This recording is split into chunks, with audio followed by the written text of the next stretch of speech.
I'm good. How are you? Good. Thanks for being here. Hi. It's great to see Thank you. you. This is a true story about this coat. There was one in the window on a mannequin, and I was like, oh, I'd like a fake fur coat. I went in, and the sales girl said, we were just unpacking them, and a man came in and stole all of them, but he dropped this one on the floor. Oh my God, that's your This little is the good one. luck coat. That is good luck. That's a true story. I could only buy this one. This is the only one that was left. It fell on the floor. No, but you could just say, I'm when going it to was give you money for the ones you stole. I could do that, but that, yeah, I didn't think And of it that. planted in page 6. Yeah. No, the New York Post hates me. They'd never say anything nice about it. Humanitarian, angry political woman. Hollywood limousine liberal. Oh, look who can buy fake fur. AIDS and abets a criminal. The only problem is I don't live in Hollywood, and I never, probably since the senior prom, been in a quote-unquote limousine. Ladies and gentlemen, welcome to Night Train!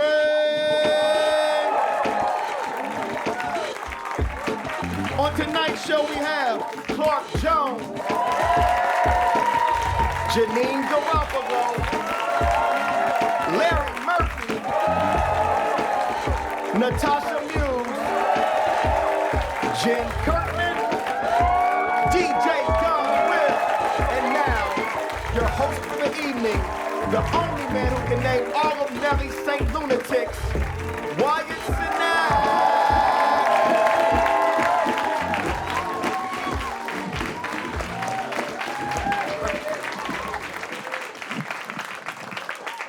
It's true. I can name all the Saint Lunatics. There's Sleepy and Dopey and Doc and Grumpy Lunatic and Aloysius and Rachel. Those are all the Saint Lunatics. Yeah. Thanks, Don. Thank you for letting me show off that talent of mine. I really enjoy that talent. I like when you do it, so I wanted to share it with everybody. No, I appreciate it. That's very, very nice of you. How you doing? Don Will, everybody. Make some noise for Don Will over here. Making music all night. How things going, man? Pretty good. All right. Hanging out back here, gleaming the jams, you know what I'm saying? Sure. Yeah. It's a reference to a thing that people watching will not understand. TV magic will make it work. No, it won't. Still, we gotta deliver it at a certain time. Going back and getting the Gleaming the Cube references, yeah, we don't have that time. The movie is worth it. No, it's not. No, it's not. You should stop trying to sell people on Gleaming the Cube. And also, you should take that off your Facebook likes. There's a reason you only have 12 friends on Facebook. It's the cast and crew of Gleaming the Cube. My Facebook page is just a Gleaming the Cube appreciation page. Well, then I guess in that way, you won. You won. You've done a good deed. That's what you're about. You're about good deeds. Yep. Yeah. Do you ever, in a good deed way, do you ever like give money to people? Like when you see people ask for money on the street? Yeah, I do. Do you? I also give them food. Like if I buy food and I see somebody on the street without food, I'll just give it to them and go get some more food. All right, stop trying to hit on people in the audience. Yeah, shut the fuck up. Anybody need some food? No. I recently I was walking here a couple weeks ago, and a guy hit me up for some cash, and he was like a 19-year-old kid, and he was just like, yo, I'm in the foster care system, and I can't get into like my house or whatever. And he had enough information where I was like, this sounds right enough. And like it sounds like even if you're fucking with me, you've done enough work that I feel like I should pay you. And so I was like, yeah, like even like whether this is bullshit or not, like you've put in the work. Like I give you credit for like you crafted a great story.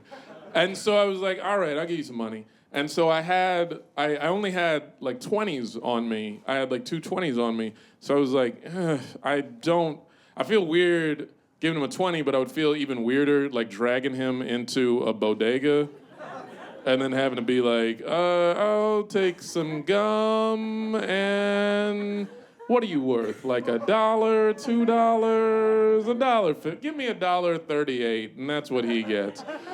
So it was like, I was just like, you know what, fuck it, I'll give him the 20 because I often will give money to the subway dancing kids, but they just really haven't been cutting it this year. So I was like, you know what, 20 bucks was the operating budget I normally save for them. Fuck it, he gets it all. So I gave him a 20, and he was so excited, and it moved him so much, and he was like, oh man, thank you so much, man. Yo, I gotta give you a hug. And he came to give me a hug, and he was like, I gotta give you a hug, man, no homo. And as he gave me the hug, I wanted to just like keep it there and be like, no, homo. Let's homo the shit out of this. Like, it's such a weird thing where I feel like he was so scared that like giving a hug to another human being would turn him gay. And that's I feel like something that is just like a male mentality that just like, oh no, if I hug a guy, it makes me gay. And it's like, no, like it's not that cut and dry. It's not like there's gay and straight. Like there's like a spectrum of sexuality. And I learned that, I was fortunate because I learned that in high school. A priest taught me that. I should clarify. He was my English teacher, not that that makes it better, but when I was in high school, a priest taught me that there was a spectrum of sexuality. Not just me, he taught it to like a classroom of boys. It was an all-boys school, and he told us all there was a spectrum of sexuality. But he was like, look, there's like, this is what he exactly said. He said like sexuality is like a spectrum. Like let's say 10 is you are like completely straight, and 1 is you are completely gay, and then a 7 is if you were to like go to the bathroom and take a dump and then afterwards stick your finger up your butt. And this is what he really said. And we were like, I don't think that's on the spectrum, sir. And I am not sure what this has to do with this John Steinbeck book you've asked us to read.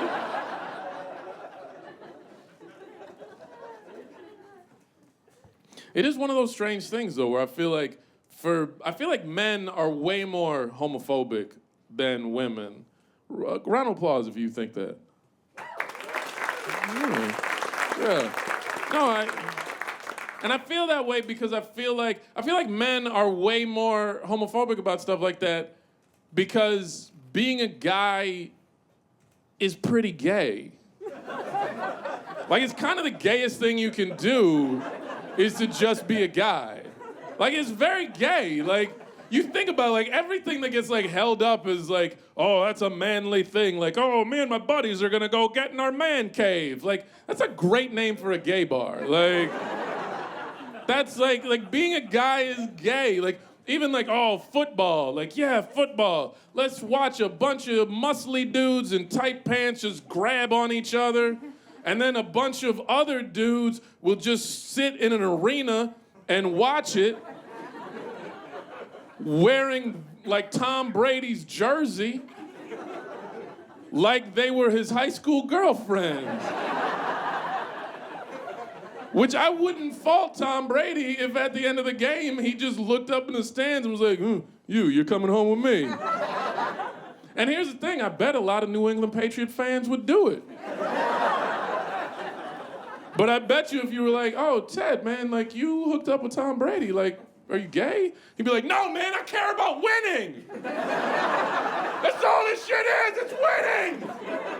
Like, guys are so terrified. Like, even, like that's sports, but, like, even comic books. Like, comic books is like, oh, let's look at another bunch of muscly dudes in tight clothes. Just punch each other. Ooh, this feels weird. Let's add a lady with big boobs, but not develop her character at all so we can focus on these muscly guys.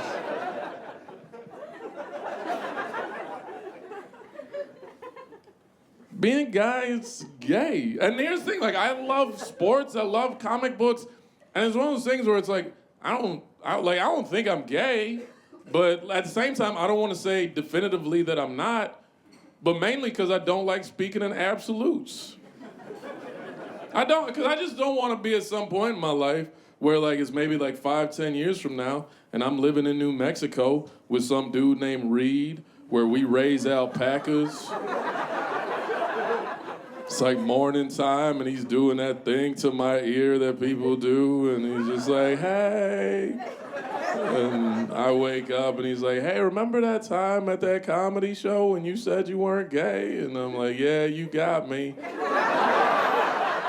And then he's like, damn right I did. Boom, and he like kicks me off the bed. And I'm like, Reed, what are you doing? He's like, oh, this was all just a test. And I was like, what do you mean? But what about our life together? And like, our dog Maximilian, the alpacas, our trip to Sao Paulo. All lies, oh! And then like I black out and I wake up in heaven and I'm just like, God. And God's like, I tried to tell you.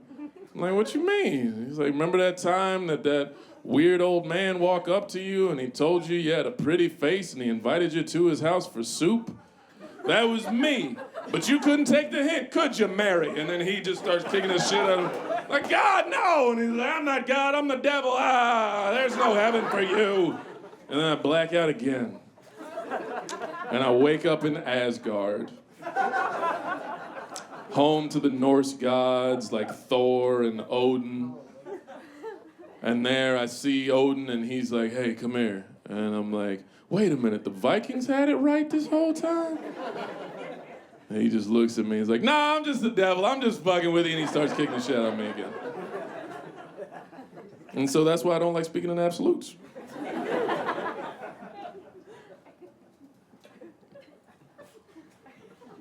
People watching this on TV, it's not always a hit. That's the beauty with this. Doesn't always work. Sometimes an idea, I've done that joke 100 times. Works better some rooms it doesn't. This one, I look like a fool. I look like a fool on television. That's because I want to give you honesty. These people don't like me. It's my damn show. Very excited. A lot of fun people tonight. We got Don Will over there. Make some more noise for Don Will. Make some noise for the folks at Littlefield. They let us do this show week after week.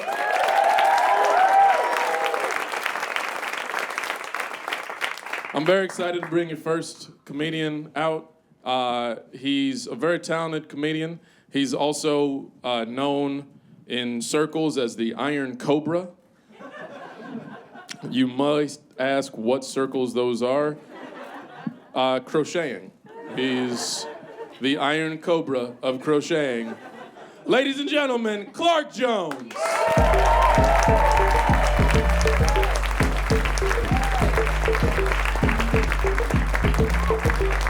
Oh, yes. Thank you.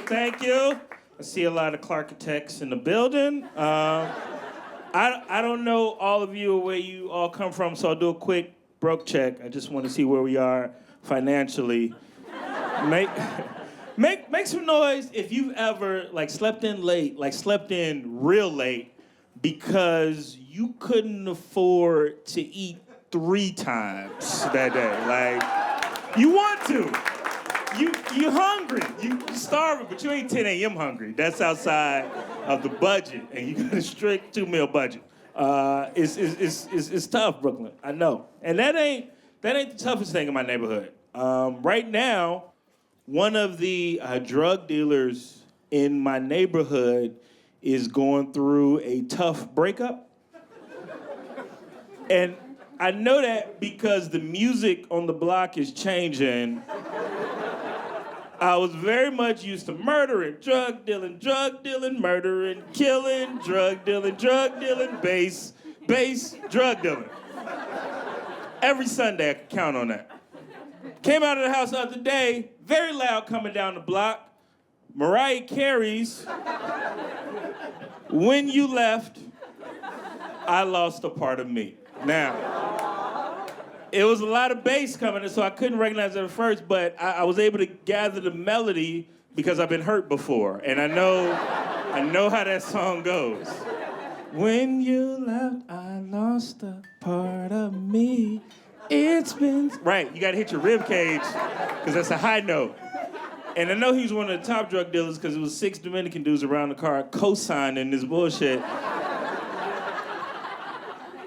That's what we do. I don't know if every man does it, but when we get hurt, we tough. I'm thug, man. I ain't miss her. I don't love that girl. I'm thug. I'm pimp. I'm pimp. Right?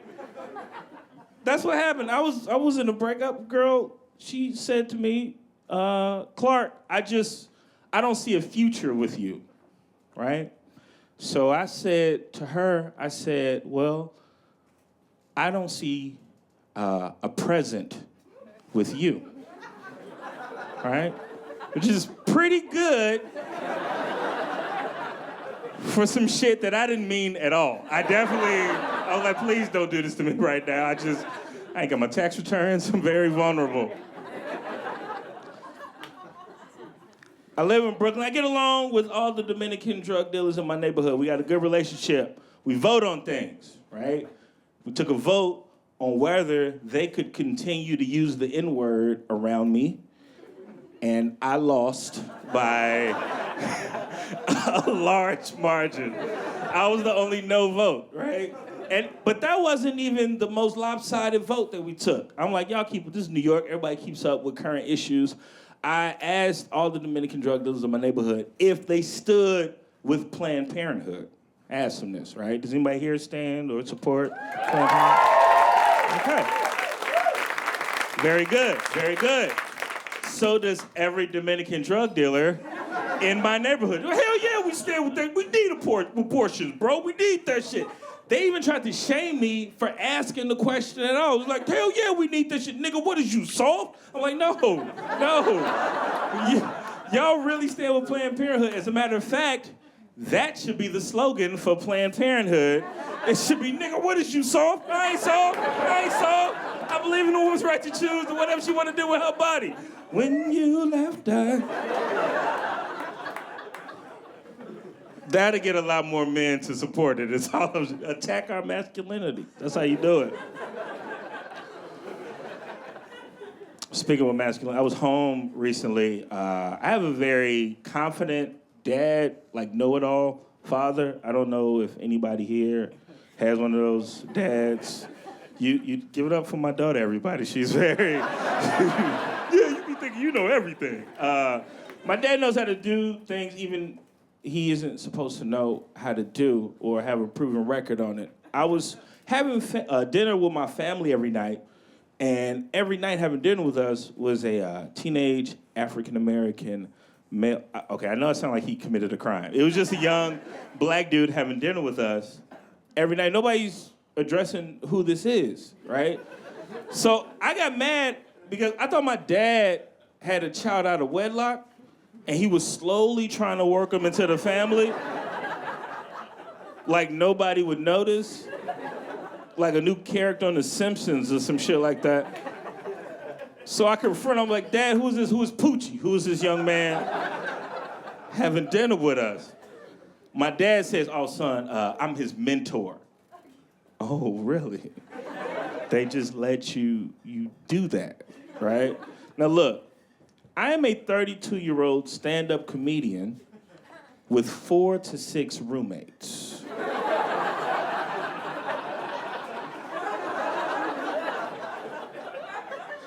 I'm not saying my dad did a bad job raising me. I just don't know if he's ready for new projects. You know what I mean? Like, see this first one through. It's got hella red squiggly lines. Like, you might need to edit, you know? He believes in himself. My mom is a little different. My mom is a black lady from the south side of Chicago.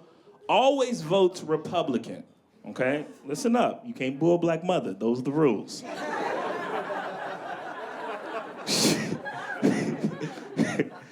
She always votes Republican. Has nothing to do with politics. Nothing to do with politics. My mom, she does this very interesting thing. It's very weird. She does this thing where she believes in me, right? Like, nothing will stop her from believing me. She loves her son. And she doesn't like Barack Obama, our president, because Barack is the first African-American president, right? And she told everybody that I would be the first African. Everybody at church, she thinks he made her out to be a liar. And so she switched parties based on his falsehoods. I loved it. He became the president. I was able to follow my dreams after that. The pressure was off.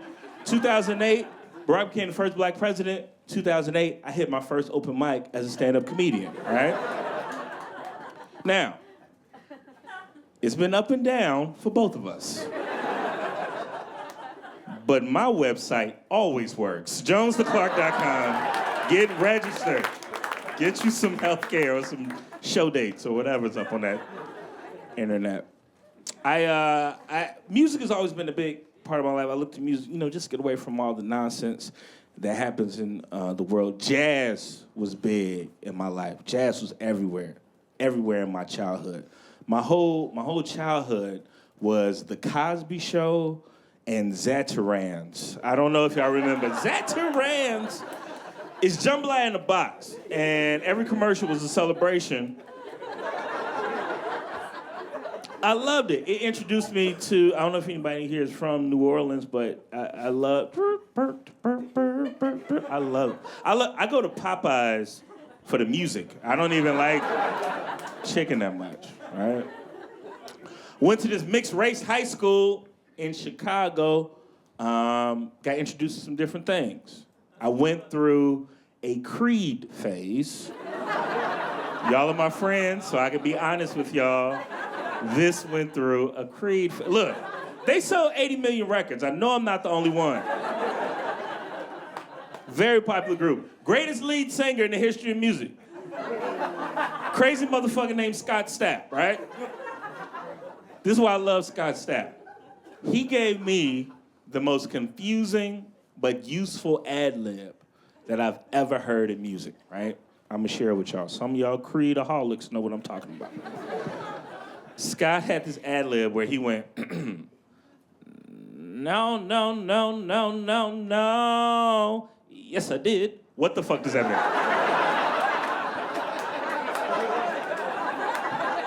mean? Nobody knows. I had no use for no, no, no, yes, I did. No purpose for it. Until a few years later, I'm with a girl. She asked me if I came already. The only thing I could think of. No. Yes, I did. I'm sorry, I was trying to take you higher, and I fell off with arms wide open, but it's refrigerators and sandwiches. Hey, I've been Clark Jones. Thank y'all so much. Y'all were excellent. Keep on the Wyatt. My birthday show is the end of January. All right. I think it's gonna be the 31st. All right. So if you're in town, and Just it's gonna reach be out. back row too. Just let me know. Yeah. All right. Yeah. I'm not doing that show. Was it? No, he can't hear me. I'm doing that show. Very excited to have this next comedian here. She's come all the way from San Francisco. She's wonderful. She once punched an orca because it was being chatty. But it's a delight to have her here. I will perform with her a bunch in San Francisco. This is her first time performing in New York City. So ladies and gentlemen, make a lot of noise for Natasha Muse.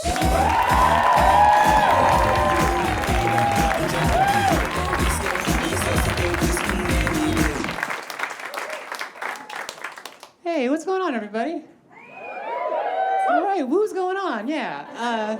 Give it up for all the comedians you've seen. Let's hear it for all the comedians that you've seen. Give it up for literally every single comedian you've ever seen during the course of your entire life. Give it up for every single comedian.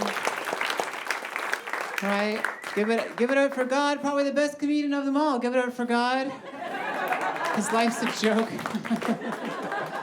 No, but seriously, people say that guys aren't funny, but that dude is hilarious, so give it up for God. Speaking of God, give it up for Lent, everybody. Once a year, give it up for Lent. You don't want to at first, right? But then a few days go by and you start, you kind of get into it. Then a few weeks go by, you start to develop a new habit. Before you know it, 40 days, 40 nights, they're behind you and you're a whole new person. So give it up for Lent, everybody. Give it up for Lent. All right, that was confusing for some of you and I enjoyed that. My name is Natasha Muse, I am. Pretty funny. Thanks so much, thanks. I actually don't need your approval because I came here with accolades of my own. I don't know if you guys know the SF Weekly. SF Weekly, that's a never, all right. The SF Weekly, that's a weekly paper in, well, that's embarrassing. It doesn't matter. Anyways, SF Weekly. Guys, they gave me an award. They said I'm the funniest stand-up comedian in San Francisco that's also transsexual. Thanks so much. Thanks. You guys are applauding. Great. You guys are applauding. That's so, usually, like sometimes audiences will just kind of stare at me blankly when I say that, looking at my crotch, and that's okay. Sometimes people think, wow, the funniest stand-up comedian in San Francisco is also transsexual. That sounds really specific, Natasha. Seems like an awfully narrow playing field. Just how many transsexuals do comedy in San Francisco? And yeah, truthfully, there's only like 3 of us, so it's more like a fuck you to the other 2 trannies in the city. But I don't care, because I like compliments, and you can qualify them all you want. Doesn't bother me at all. Just keep giving me the compliments. Just keep saying those magical words to fill the compliment-shaped hole I have in my soul. Which I assume is right here, because the better I get as a person, the bigger this gets as an object. Like, for instance, you could say, I'm like the best looking person, right? In this room, facing that direction. And that's fine. Nobody turn around. You fuck this up for me. Do not turn around. We're cool. Yeah, keep facing. Yeah, you gotta face this way. Thank you so much. Yeah, okay, good. And I'll say this way, and then it'll be right. Cool. Because I know I'm not the best-looking person in this room. One of you is the best-looking person in this room, but it's probably not you. Yeah. There's like 150 people in here. You've got like a 0.666 repeating chance of. You're over 10 times more likely to be left-handed than you are to be the best-looking person in this room. And you're probably not even left-handed either, so... I don't worry about being good-looking anymore. Do you guys worry about it? Yeah, I didn't think so.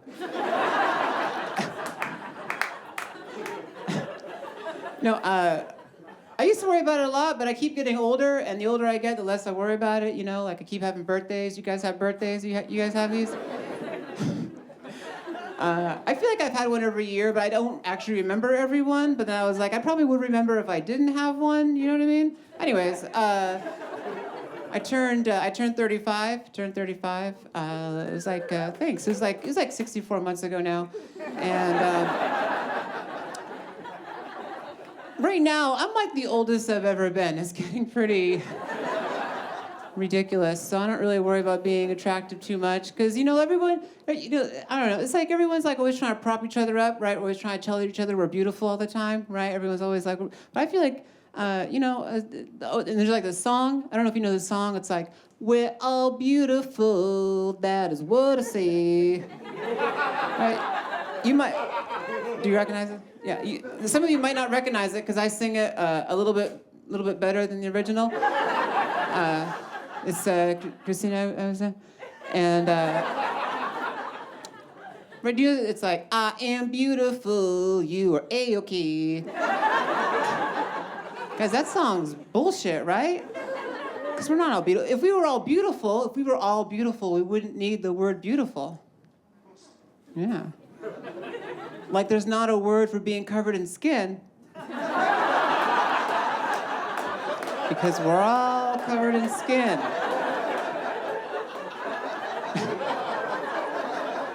Now, if you go to work tomorrow, right, and Jenny from HR shows up, right, if you go to work tomorrow and Jenny from HR shows up, and she's just a skeleton covered in muscle and a thin sheet of blood, and now her liver is her biggest organ. Thank you, Google. Then we need to work on a word for being covered in skin. Some of you are like, this trainee just got up on stage and started calling us ugly? Yes. I get to do that.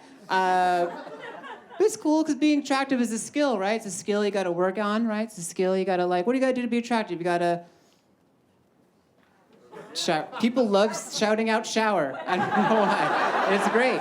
It's everyone's go-to. You got to shower. You got to work on that skill of showering. Because if you do it wrong, people are going to know. They'll start calling you Patches.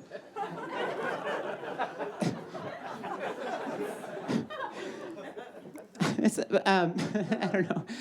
It's a skill that you got to work on it, but right, I think I'm okay at it, but I don't really work on it. But it's the only kind of skill you're not like allowed to say that like you're not good at, right? Like I could sit up here and be like, or I could stand up here, or lie down, whatever. I could stand up here and be like, I don't really think I'm good at math. You'd be like, cool, you're not good at math, right? I could say, I don't think I'm good at like dancing, right? You'd be like, yeah, I could kind of tell by the way you fidget around on stage. But if I say, I don't think I'm good at being attractive, right? A lot of you be like, no, no, don't say that about yourself. No, you're attractive in your own way. Which is bullshit, right? Because that doesn't work for the other stuff, right? No, you're good at math. You're good at math in your own way. That plane you built flies in its own way.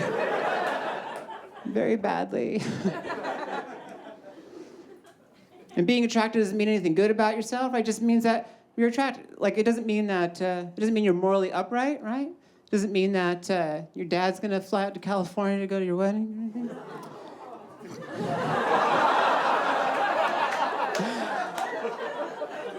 It just means light, bounces off your skin and goes in other people's eyes in such a way that they're like, oh, okay, cool. Anyways, that song that I mentioned earlier, it may as well be about how we're all tall for as accurate as it is. That song I mentioned earlier. We are all tall every single day. This is me touching my ear. I think I'm like about an inch away. Anyways. We are all tall every single day. Your words can't make me short. Oh no. We are all tall and yet we're different heights. Don't think about it too much. You can't make me short. What if I just spent the rest of my time just singing a weird parody I made? I think some of you enjoy that. Some of you, most people are cool about it, but some people, when I mention the fact that I'm a transsexual person, they're like the passengers of the Titanic, just suddenly confused and not on board. I do talk about it now and again. People find the fact that I'm a transsexual person very interesting, especially people I've just had sex with.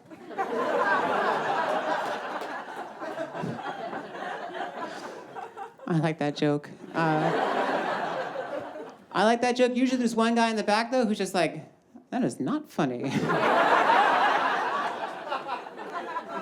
Did not care for that joke. So, super glad I didn't name myself Caitlin.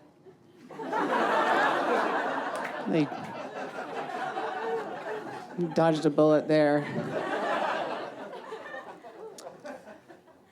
I tried to call my dad. I was like, huh, Caitlyn Jenner, huh? That's pretty cool, Dad, huh? Huh? Caitlyn Jenner, huh? Huh? That's pretty cool, huh? Huh? That's pretty cool. Because I'm not a good conversationalist. And, huh? He was like, but that guy won the Olympics first.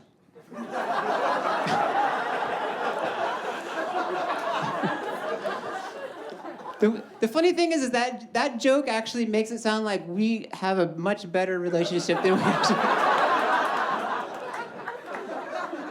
I love my dad, but we're like, what? All right. Anyways, I don't have enough time to get in all that stuff.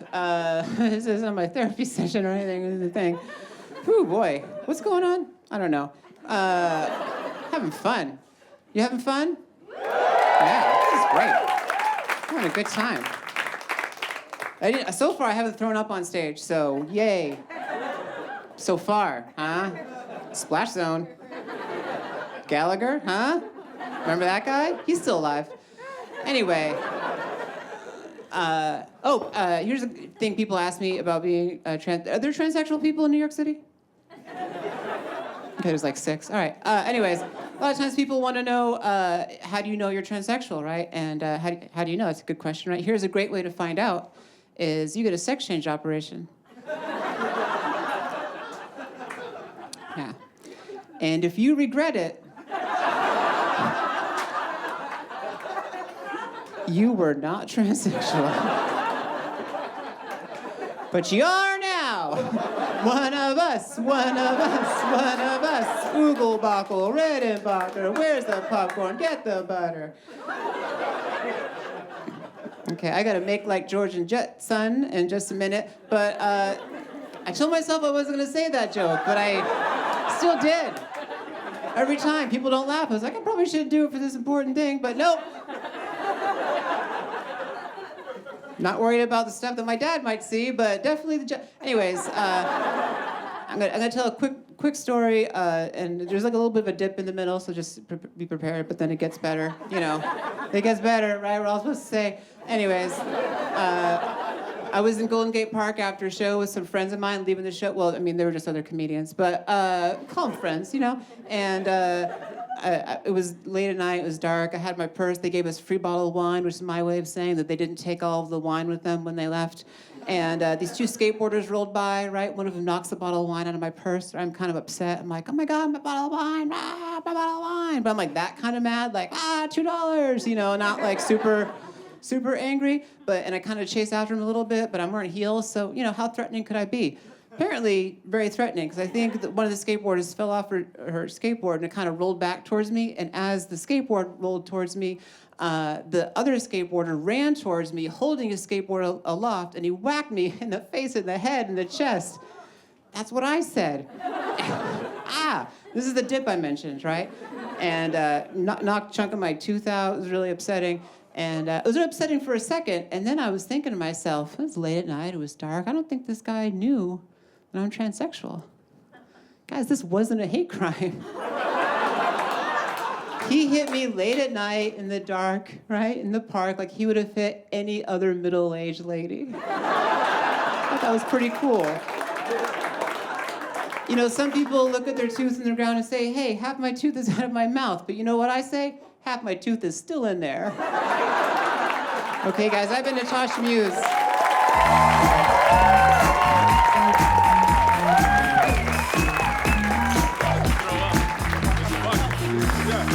Natasha Muse! You don't have to. It's just if you want to. If you want to throw up. You can take that on the flight. Yes, you can have your own throw-up bucket. Where everyone else gets a throw-up bag, you get a throw-up bucket.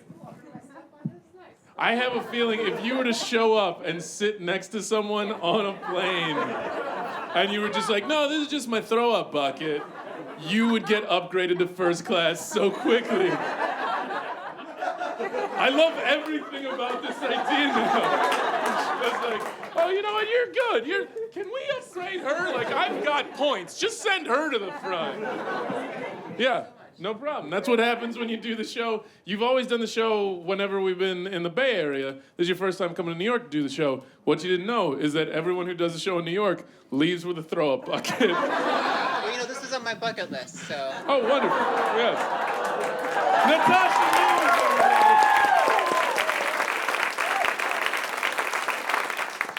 I'm very excited to have this next guy here. I met him in Boston at a Quiznos. And he was a delightful guy. He spun a fascinating yarn. And I was like, you know what? Why don't you come down and do this show I'm filming for posterity?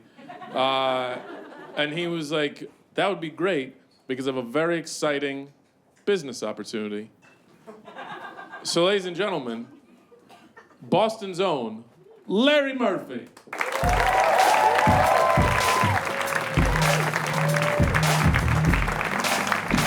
Thank you very much. Thanks so much.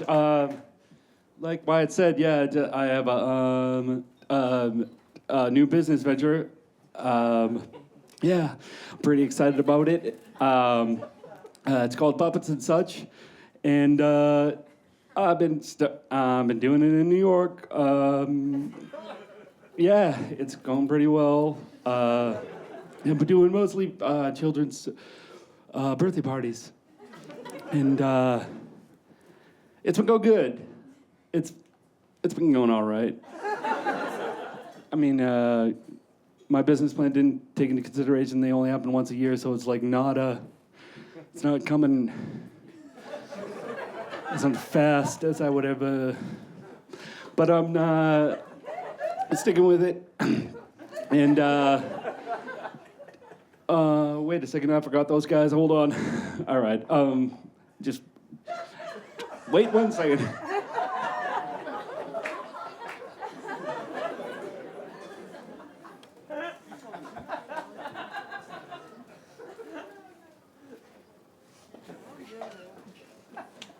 Somebody moved him.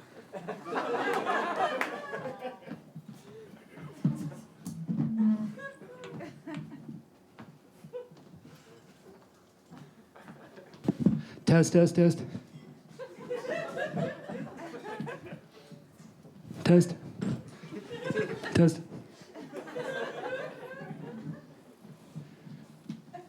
All right.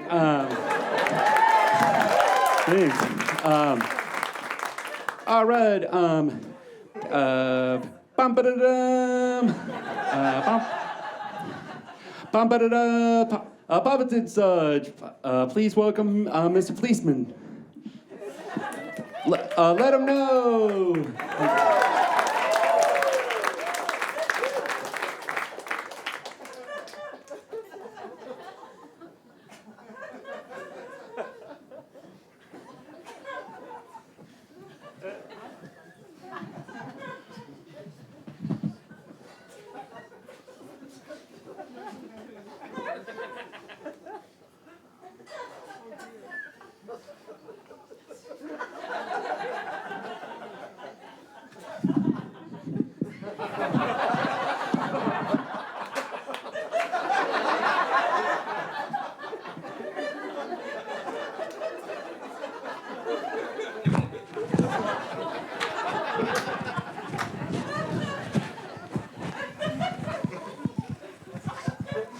All right.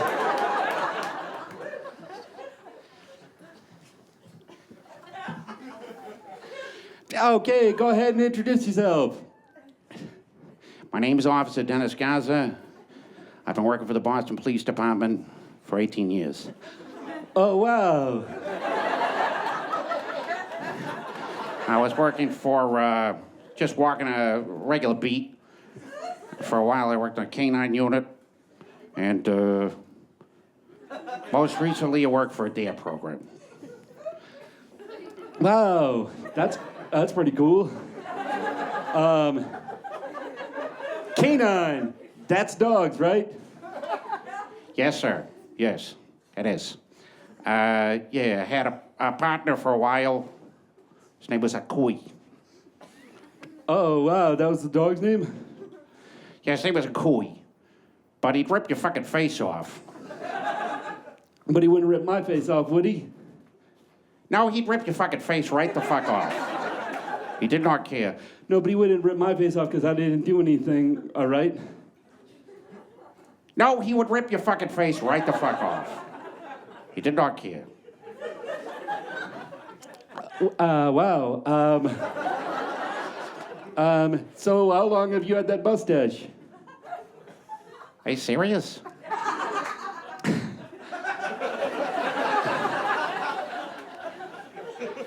Why don't you hear some cop stories? Do you want to hear? You want to hear some cop stories? Sure.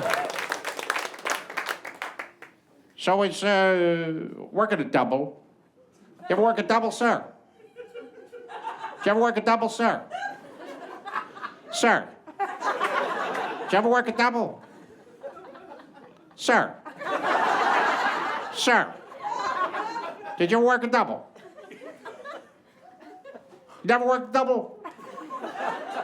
What do you do for work? I'm an editor. Editor? What is it? Editor? What is that? What is it? What are you? A newspaper?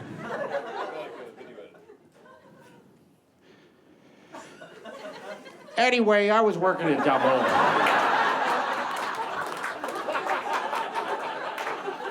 And, all right.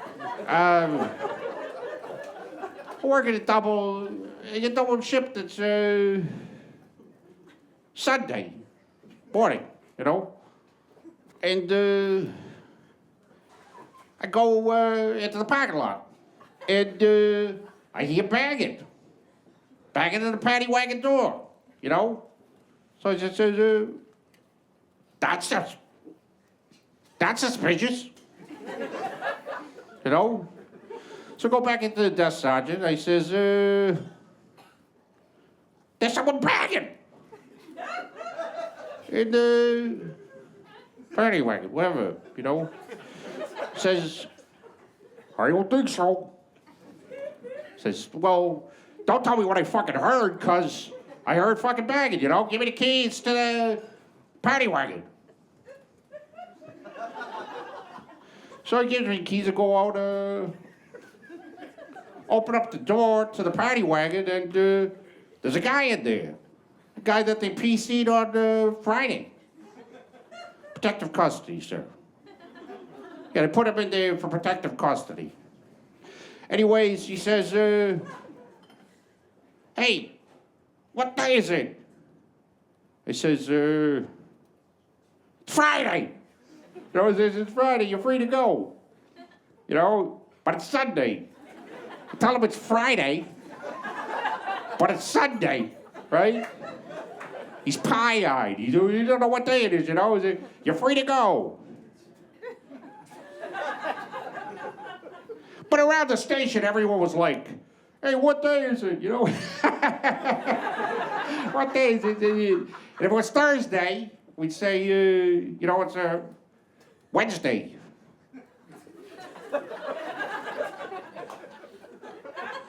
Funny to cops, I don't know, is it? Maybe funny to cops, you know?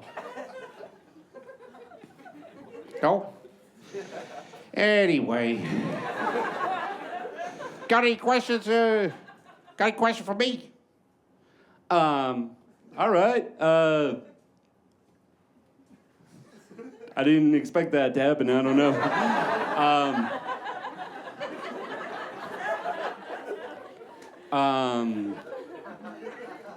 Did you have, Go on.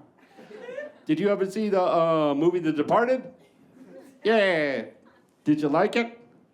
Did you like the movie? I didn't like the movie, personally. You know? The only thing that I thought was historically accurate about the movie was the... who was in the movie, sir? What's his name? Leonardo DiCaprio. Leonardo, yeah. Who's the other guy? Matt Damon. Matt Damon. Matt Damon says, it's the only part of the movie that I laughed at, you know. He says, hey, firefighters, dead pussy for the first time in the history of pussy and fire. You know, I just... That's funny, you know. That's true. I don't like firefighters, sir. Not gonna lie to you. I do not like firefighters. No.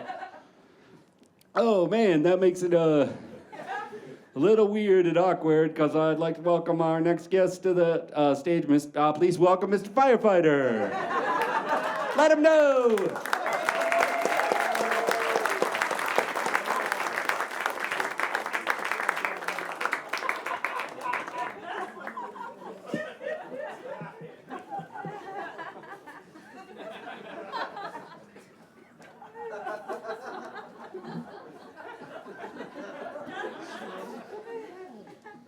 All right, hey, go ahead and introduce yourself.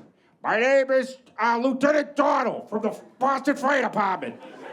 Put that fucking cigarette out now! Fuck you, I'm not gonna put the cigarette. Put that cigarette out now! I said put it out. I'm a fire marshal. Fuck you, go do a crossword. Fuck you! Fuck you, fuck you. Hey, come on, guys. Come on. You guys are on the same team. If you can't get along, you're going right back in the bag, right? Come on.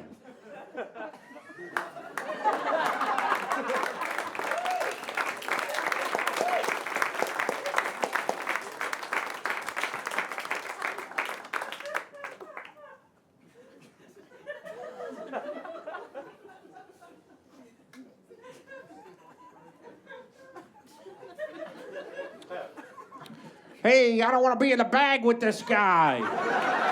Hey, fuck you, you fucking jerk. You're a fucking jerk. You're a fucking jerk, you fucking jerk bag, you fucking asshole. You're a fucking asshole. Fuck you, you fucking firefighter. You're a firefighter. I'm not, I'm a cop. You fucking jerk. Stop it. All right, Puppets and Such, thanks so much. I appreciate it. Thank you very much. Thanks a lot.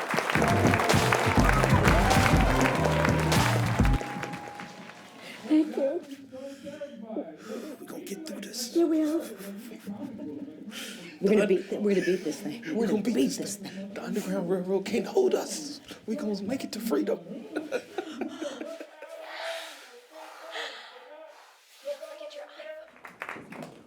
All right, you guys ready for more show? Very excited to have this next comedian. It's always a treat when she's here. I'm a fan of hers. I'm also a fan of the blog that she runs. She does recaps for The Price is Right. Every episode of Price is Right. If you want to know, check out her blog. But in the meantime, right now, just check her out being great. Ladies and gentlemen, Janeane Garofalo.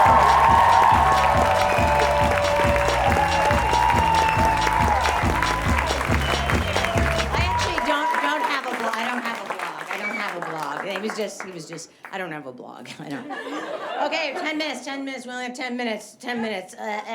It's difficult for me to get to a point succinctly and with clarity. 10 minutes is a real issue. And I probably shouldn't be taking the time to discuss this now in the limited time that we have, but that's what happened. Now we are where we are. Anyway, okay, look, cards.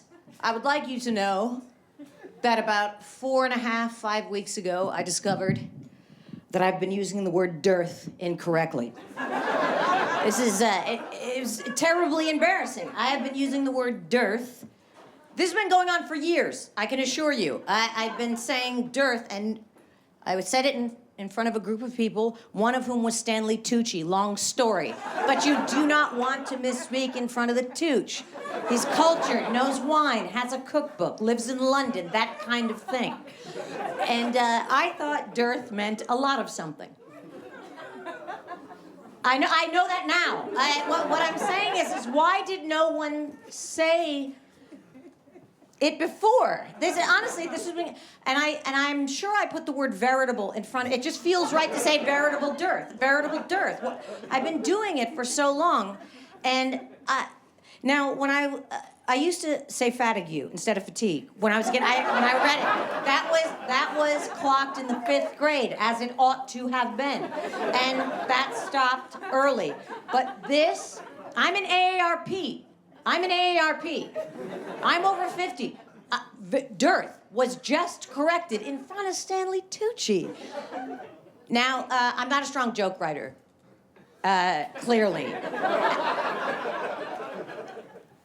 That has been a real onion in the ointment since 1985, when I started doing stand-up. And let me tell you something about James Spader while we're at it. Now, some of you young people may know James Spader as a balding gentleman in a fedora on a show called The Blacklist. In 1985, he had the hair of Dakota Fanning. Lush, full, silken, below the collar. Like Daryl Hall. of Hall & Oates, who were the Beyonce and Jay-Z of the 1970s.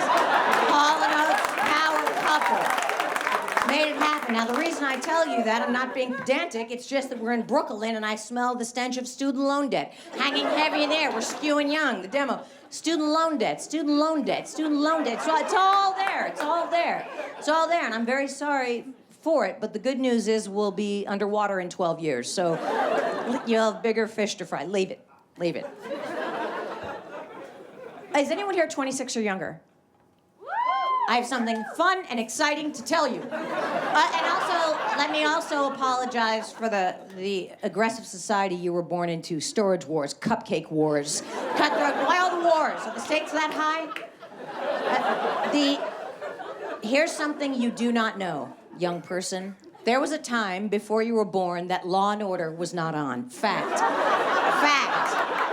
26 years ago and prior, you turned on the television and nothing was being adjudicated through the criminal justice system of the city of New York. Nothing. People used to just wander the streets going, when is Dick Wolf gonna do something? When is Dick Wolf, whoever that is, going to do something?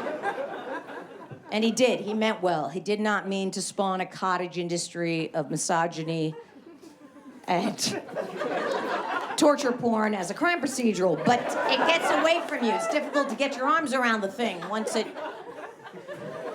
Okay, now stick to the cards, stick to the cards, stick to the cards, stick to the cards. What, why? Did somebody tell you to applaud? Did Bob Hope just go behind me? Why did they applaud? Was it...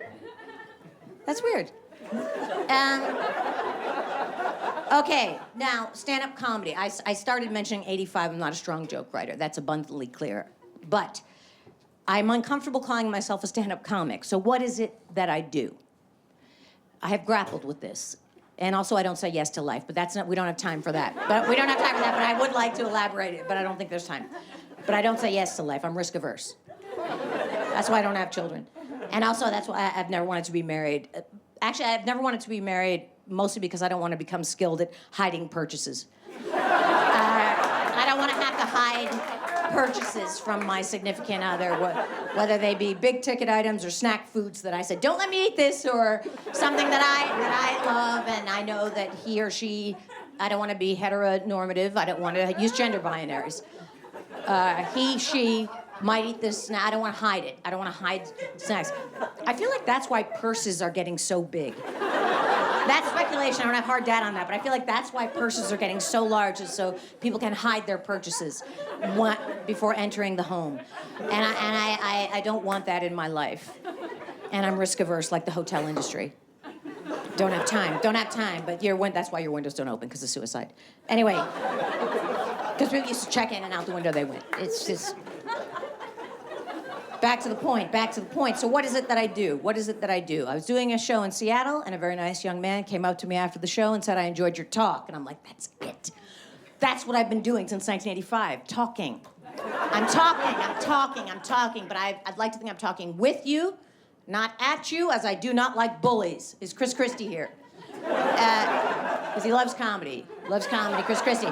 But he's a bully. He's the big, beautiful, plus-size governor of my home state of New Jersey. Zaftig, he's voluptuous. If he was on Say Yes to the Dress, they'd say, embrace your curve, Chris. And he does. He belted here. All the way up, baby, all the way up. Pleated. Which I would say flat front is more forgiving. Unless, of course, as a politician, he's looking at storm damage or damage, then he's wearing khakis and a blue fleece. I don't know why, but politicians are not allowed to look at damage in a suit. They have to have khakis and a blue fleece. Again, his khakis are pleated, flat front. And now, I want you to know I would never take ad hominem shots at anyone's looks if they had a moral compass. I want you to know that. I would not do it. I wouldn't do it. And he's an apple body. That's the problem. He's an apple. And I say, as an apple, it's the worst kind to be. It's the worst kind to be an apple. It's a lot of meat up top. Pears get away with murder. They throw in a skirt. They just get away with murder, a pear. But then again, for the fellas, a pear's no good either. They're put in an awkward position.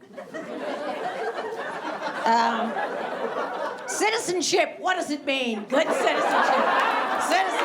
Citizenship. Feel the burn, /Hillary, /Elizabeth Warren, Eugene Debs, / late Howard Zinn, Margaret Sanger. Good citizenship, what does it mean in the sharing economy, City Bike, Airbnb? What does it mean to be a good citizen? It means have your CVS extra care card ready. Have it ready. Have it ready. Have it ready. You know they're going to ask. Have it ready. Just have it ready. The line is around the block. There's one poor soul at the register. She's asked for backup thrice-fold. No one is coming. Have your card ready. Don't sign up now. Don't sign up now. Not now. Also, there's got to be a better way to hand back a receipt that is not unwieldy and the change falls on the floor, especially when you bring your own bag. Good to citizenship. Feel the burn, /Hillary 2016, Elizabeth Warren, Emma Goldman. Oh no, is that the light? Is that the light for telling me to wrap it up or that I'm done?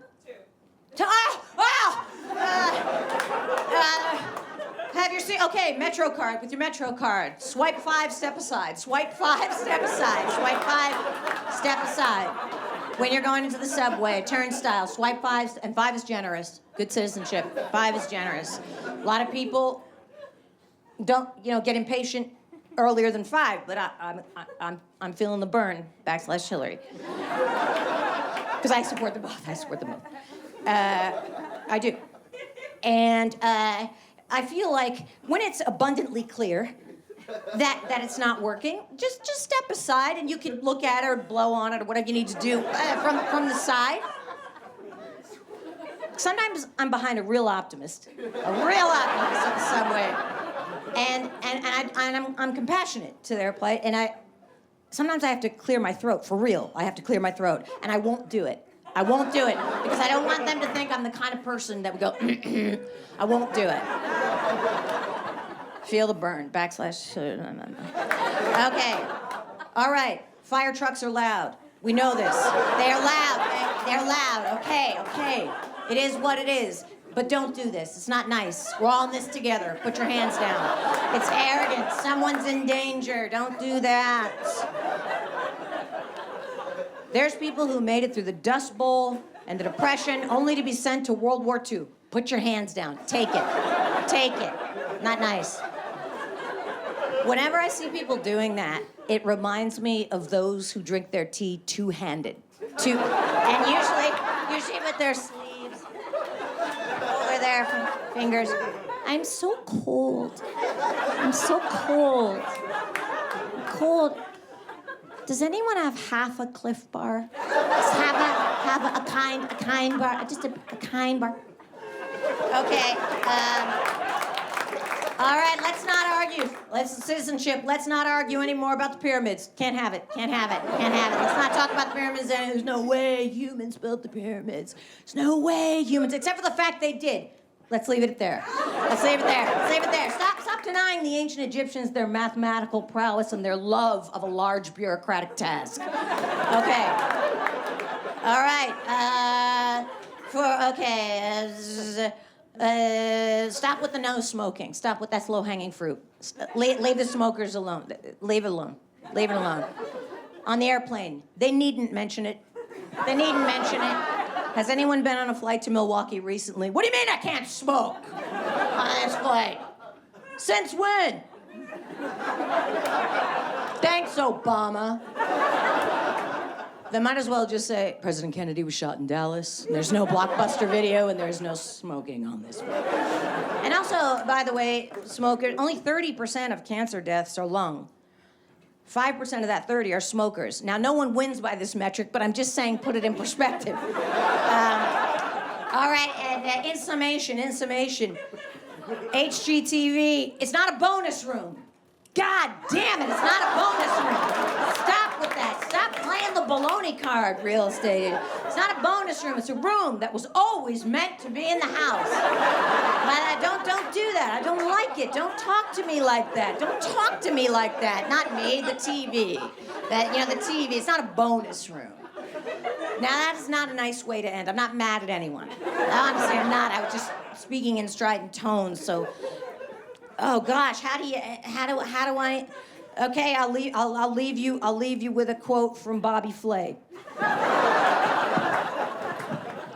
Who said, or maybe it was Joseph Stalin. Shit. Is it wait, Iron Chef Joseph Stalin, right? Iron Chef Joseph Stalin, Kitchen Stadium. Stalin, Man of Steel, Kitchen Stadium, Iron Chef. And Bobby Flay is Soviet dictator. Is that right? So Flay is Soviet dictator, and there's that show Beat Joe Stalin on the Food Network. So Joe Stalin said, "Don't be a hero. Use a non-stick pan." Thank you. Good night.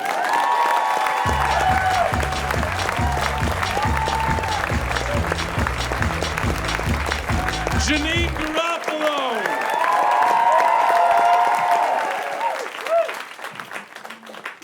I'm very excited to have this next comedian here. If I can be sincere for a moment, she is a very good friend.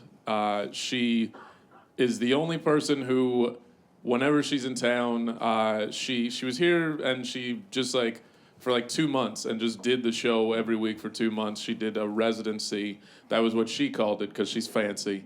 But no, seriously, in all seriousness and sincerity, I love her to death. She's one of my favorite people. She's one of my favorite comedians, but also a good friend as well. And I'm really only saying all this stuff to hopefully get some sort of emotional reaction out of her, that it fucks up her makeup. That's really, I don't mean any of it. I'm just trying to fuck her over on camera.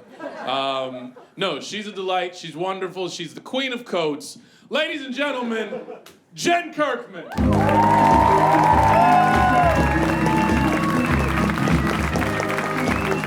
Wyatt Cenac, everybody. Makeup is intact.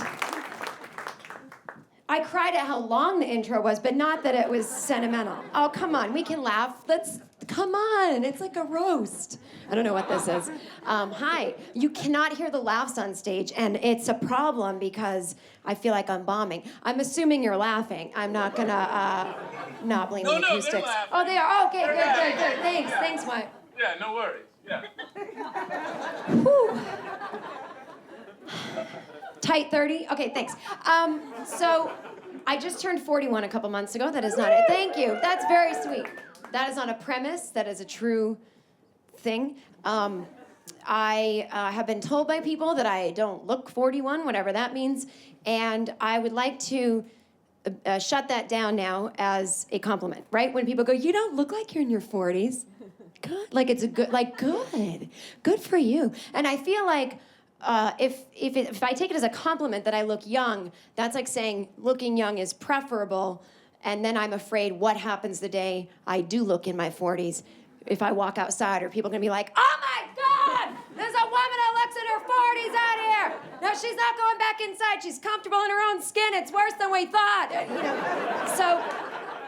Like, I want to look my age. I don't want to look like I'm in my 20s. I've been in my 20s, and I don't want to look like I have 2 roommates and awful towels. You know, like, I'm proud of my age. So, but I do feel that I'm getting older because of, I'm doing stupid things like, never did this before. I got a tattoo on my 41st birthday, and I've never gotten one before. Thank you.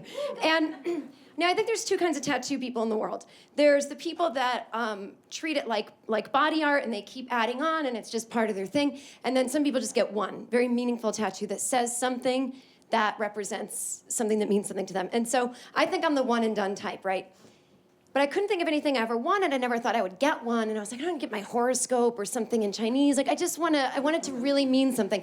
And so when I was 40, I had an idea for a tattoo. And I was like, I'm gonna wait actually 1 year. And if it still means something to me, then I'll know. And so my friend is at One and Done. Her grandmother was in the Armenian genocide. And she survived and has tattooed her grandmother's name here on her wrist. And so that's very meaningful to her to remember that her grandmother grew up in this awful situation, and my friend is a very lucky comedy writer who doesn't have a lot of strife, so it helps her. So I don't, no, I'm really sorry, it helps her keep her, grounded. So this is the tattoo I got. Here, I don't know if you can see it. This is JKL. JKL, which is Matthew McConaughey's catchphrase, just keep living. I am 100% serious. I read it in an interview one time that when he was filming Dazed and Confused, he was sad because his father had passed and he didn't know what to do. And he said to himself, Matthew, you gotta just keep living. I don't know if my friend's grandmother in the Armenian genocide ever had good advice like that, but... So I put that on my ankle because I've never met anyone in real life that's inspired me, I guess. And so after 41 years of living, Matthew McConaughey, just keep living, is on my ankle. And when I'm depressed, I look at my ankle and go, oh yeah, just keep living. Apparently, I'm so stupid as I get older that I need to be reminded, don't kill yourself, look at your ankle. I'm embarrassed though because somebody saw it and they go, does that stand for Jimmy Kimmel Live? And I'm like, no, a different celebrity, thanks. So, JKL, everybody. I'm not a great person, I never said I was, but I had a road rage incident that I would like to tell you about. I try to be a good person. I'm quick to anger, so I meditate, which means I do not meditate. But I try. I have 3 playlists on my iPod, 5, 10, and 15-minute meditations. I have a chair in my bedroom that I call my meditation chair. I should call it I put my clothes on it chair, because that's really all I do with it, but I like to pretend I am different things to different people when they come over. So I go, yeah, I just take some time in the morning, really... If you don't take time for yourself, then who's your day for? That's my meditation chair. But this one day, I did meditate for real, and I went into the zone that you wish to go into when you meditate, where I don't remember having many thoughts, and 20 minutes went by, and that is a long time if you're meditating, because usually about 5 seconds goes by, and you're like, oh my God, and so I did it, and it felt great, and I was like, this is an amazing feeling, and if I don't leave my place today, I can handle anything, it was just such a good... So, but I had to go to a business meeting, so I got in my car. Now, I drive a diesel, and the reason I'm telling you that is not just to brag that I'm an environmentalist. I drive a clean diesel, which I just found out is not a clean diesel. I am one of the Volkswagen owners. If you heard, they were making fake cars or something, and it's spewing more crap than a Hummer does, and so I've actually been doing the opposite. But I had a very big ego about that. I was driving my clean diesel. I'm an environmentalist. I don't eat meat. I don't have kids. The I don't have kids, that's like a freebie. I don't want them anyway, but I throw it in there and act like it's for the environment. Like, oh, I would have a family, but I just care, I want the world to keep going, and so I sacrifice, but I really don't want them. But if I have a friend who had children, she used to be like me though, didn't want them, big environmentalist, and when she changed her mind, she told me, because she thought I would be very upset with her for changing her mind, and she was like, I know I said if I ever had kids I'd adopt, but I saw a documentary about monkeys, and I realized I'm an animal, and I have the urge, and I was like, no, don't apologize for doing a normal thing. It is normal to want to procreate. It is very part of your DNA, I think. At the very least, have sex. These are normal urges. I've just never had the urge to ruin my life, so I don't have kids, but it's different. So my friend said to me, but she was trying to convince me that she's still a good environmentalist, and we'll get back to the driving. And she said, but maybe my baby will have the solution to global warming. So don't put that on your kid. You don't know, they're gonna be a web designer, the good one. But no, and by the way, we don't have time for the solution to global warming. We're done. It's bad. It's happening. But there was a tornado in Brooklyn 3 years ago. If you don't remember that, there was a cyclone. They shouldn't be here. You know what I mean? It's like if you see a palm tree in Maine, you're like, that shouldn't be here. And if people accept it, when a hippo and a crocodile became friends after that hurricane, not a hurricane, the bad kind, the typhoon, the tsunami, that one.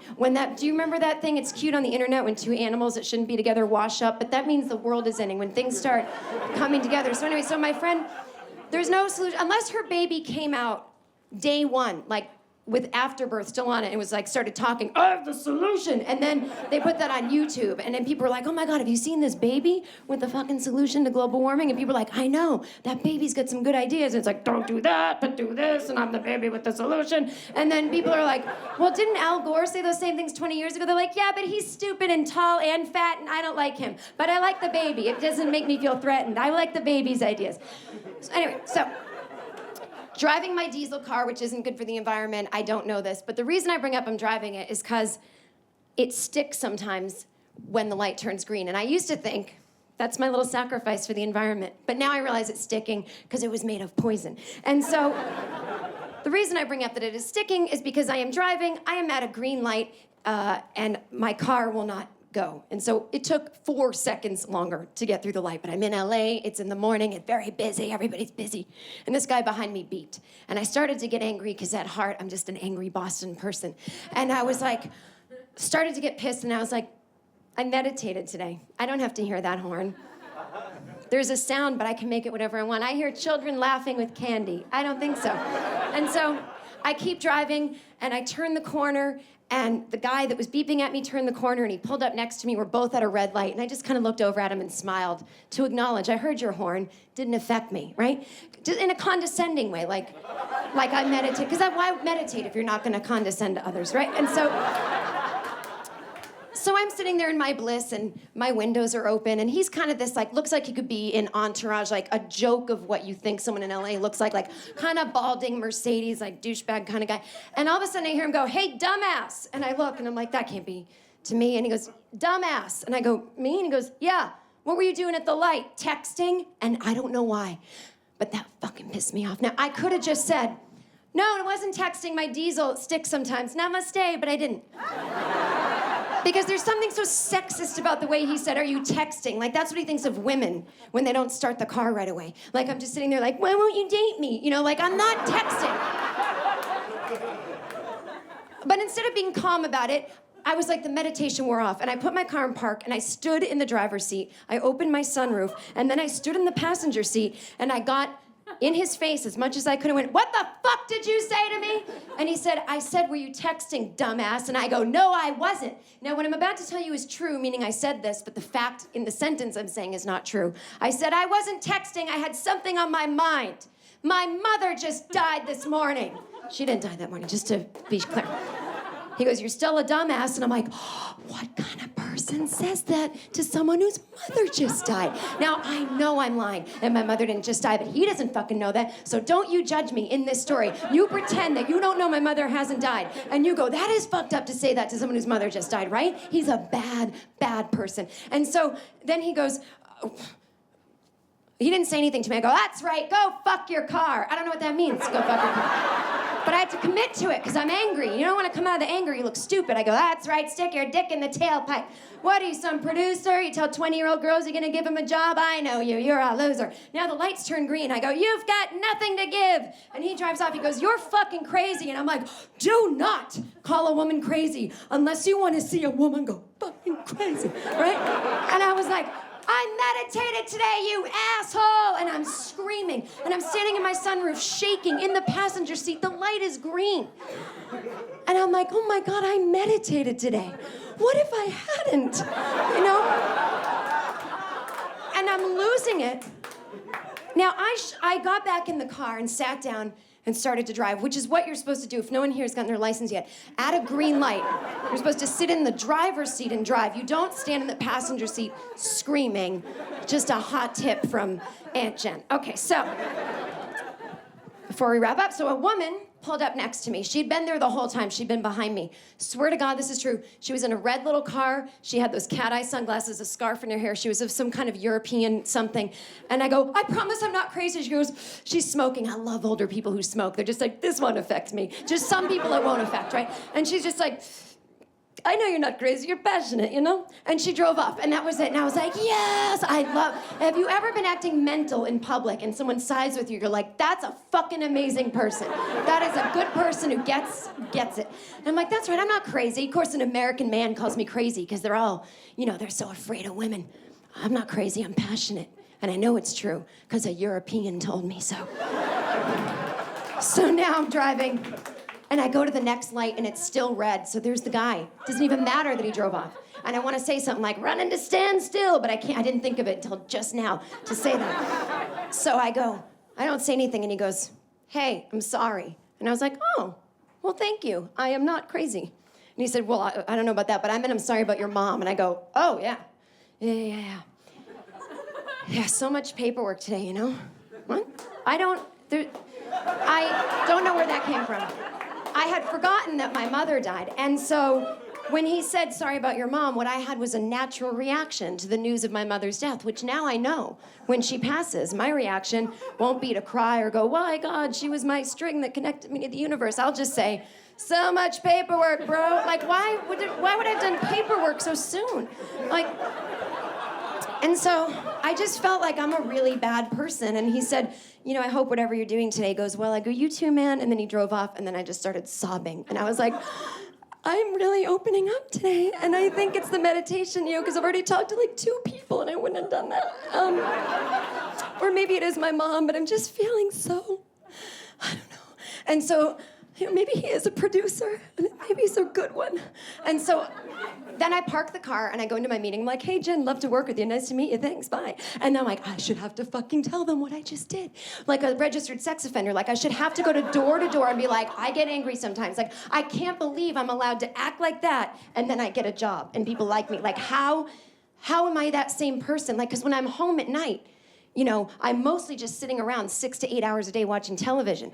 But when I'm doing that, myself is talking to me going, hey, remember that 5 minutes in the car? That's who you really are, and you know it. Thank you, guys. Have a wonderful night. Thank you to Wyatt and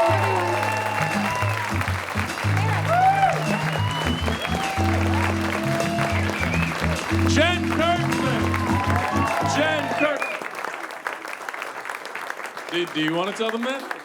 I feel like you should tell them. Well, I think it's impactful if lots of different people say it. I don't know. Come on. I feel like, yeah, boop. Just keep living, everybody.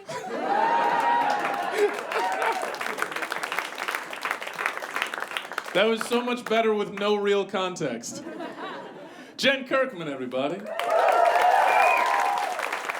Did you guys have fun tonight? Make some noise for everyone you saw tonight. Clark Jones, Janeane Garofalo, Larry Murphy, Natasha Muse, Jen Kirkman. Thank you all so much for coming out. Make some noise for Don Will. All the folks here at Littlefield, Marianne, who produces this show. Thank you, everybody. Have a great night.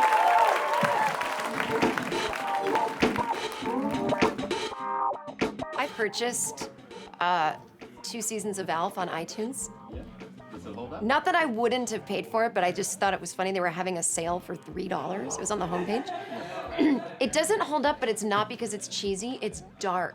I don't think I ever watched this. Oh, it's so good. And they never went out on like a laugh, like as you went to commercial. I forgot the thing was that his whole planet blew up and he's the only person. His planet had a nuclear war. So it was very 80s. A reference to a post-apocalyptic Yeah, it'd be like I made a friend. Like he called a radio station and made friends with another caller, and he was gonna go over to her house. And they were like, Alf, you can't leave the house. Like you're an unidentified alien life form. And he was like, oh, all right, well, my planet blew up and I have absolutely no friends, so I guess I'll just kill myself. Like, and then it'd be like break to commercial, and it would just be like some weird, sad thing.